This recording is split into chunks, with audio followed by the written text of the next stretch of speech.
Charles Oliveira has started being linked to a potential fight against featherweight champion Ilia Topuria, who has already revealed plans to move up to the lightweight division. After expressing his intention to move up, the Georgian even stated that Charles Oliveira would be his ideal first opponent in the division. Check out what Charles Oliveira had to say, revealing that he does indeed want to have one more fight before competing for the lightweight belt, and also disclosing which fighter is on his radar. And don't miss the shocking statement from Anthony Smith after his latest fight, where the American reveals he's been struggling deeply following the death of his close friend and talks about his potential retirement from MMA. First, take a look at what Charles Oliveira said about his future in the lightweight division, including which fighter he's targeting for a bout before competing for the division title. "I can't and don't want to stay out of the octagon for so long. This fight will probably happen in January, and if Islam wins, he'll only fight at the end of the year in Abu Dhabi. If Islam loses, the trilogy will happen at the end of the year, also in Abu Dhabi. There's nothing we can do. If Islam wins, I'd fight him in October.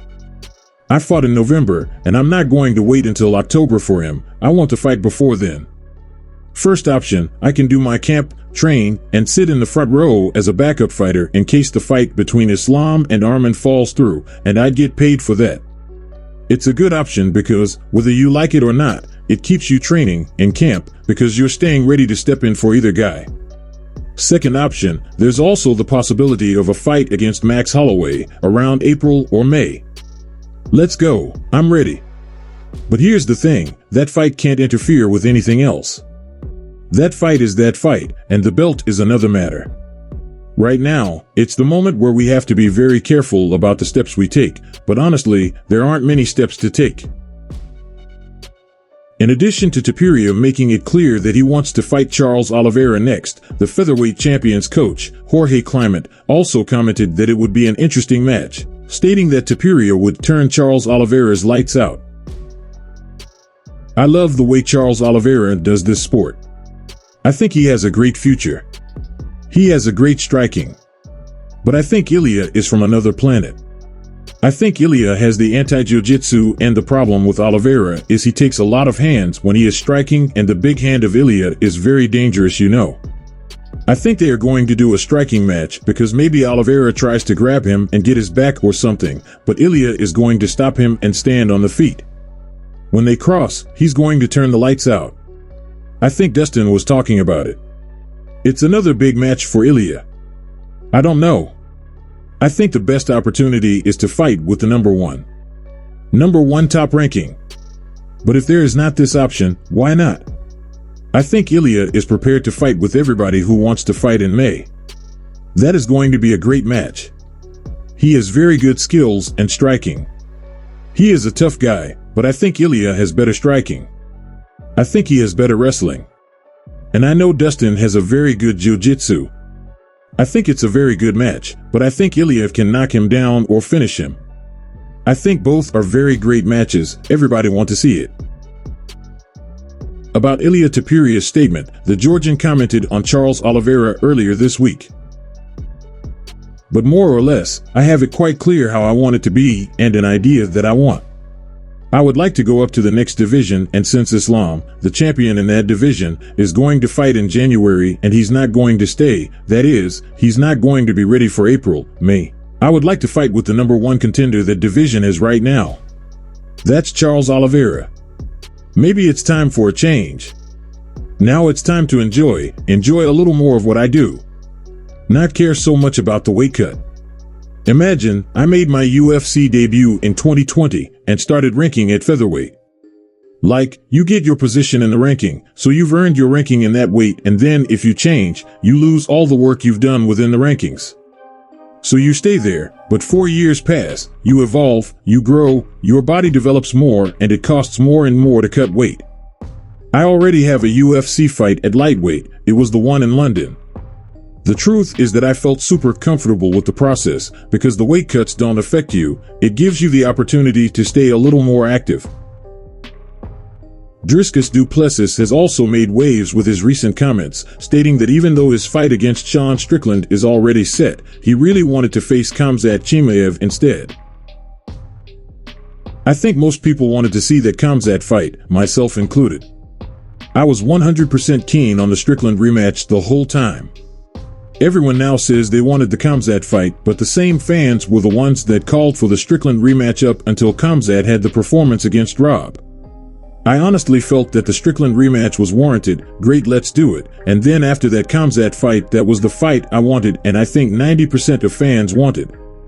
The UFC promised Strickland the fight, and this time they delivered on their promise.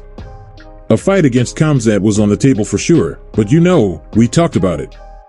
It wasn't from my side or from his side where the fight didn't happen. I think there was some issues with the UFC and Khamzat. I'm not sure. And timing, I think timing played a big role. But there were conversations. Just for clarification, I preferred the Khamzat fight. I'm not unhappy with the UFC's decision. Like I said, I'll fight the man fans think is the next best guy. He was promised the fight, so Strickland it is.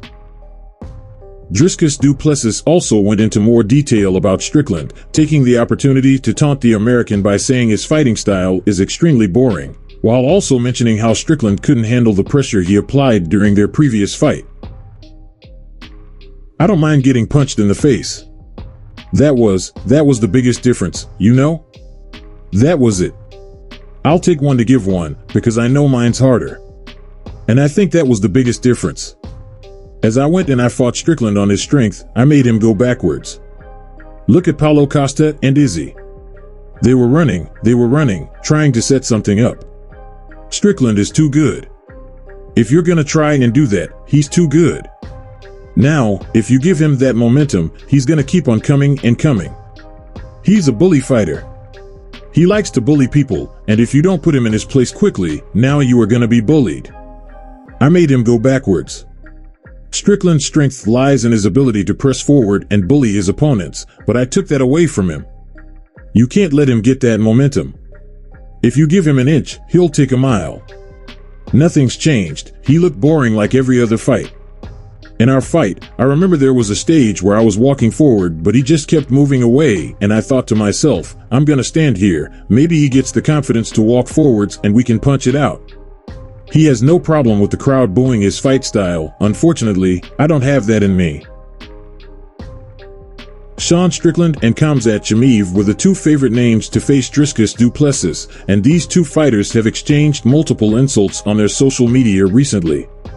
About this rivalry, Strickland's coach said it's all just theatrics. Sure, yeah, they're trying to build a rivalry. They're probably messaging each other telling them what they're gonna say next. Who knows, but they seemed like they got on just fine when they were training at the gym. I loved having Khamzat in the gym. I loved having Darren Till in the gym. They elevated the game for us, so it was nice and everyone got along just fine, but I get it now. They're right there within striking distance of fighting. Maybe you have to build that bad blood amongst one another to go and fight, but as far as I saw, when they were training together, they were all good. Here's the thing, stop feeling sorry for yourself, that the narrative of like, oh, we were robbed. The fight's over, DDP has won the belt and now has defended the belt, so it's almost like a clean fresh slate.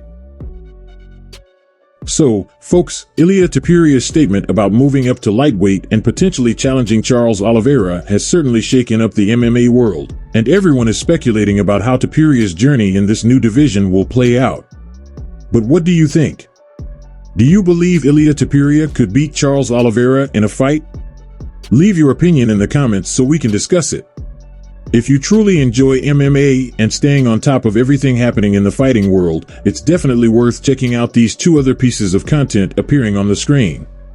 These two videos are extremely important, and I'm sure you'll really enjoy them and stay well informed about the latest news in MMA. If you liked this video, don't forget to subscribe to the channel and leave a like to help spread the content. See you next time.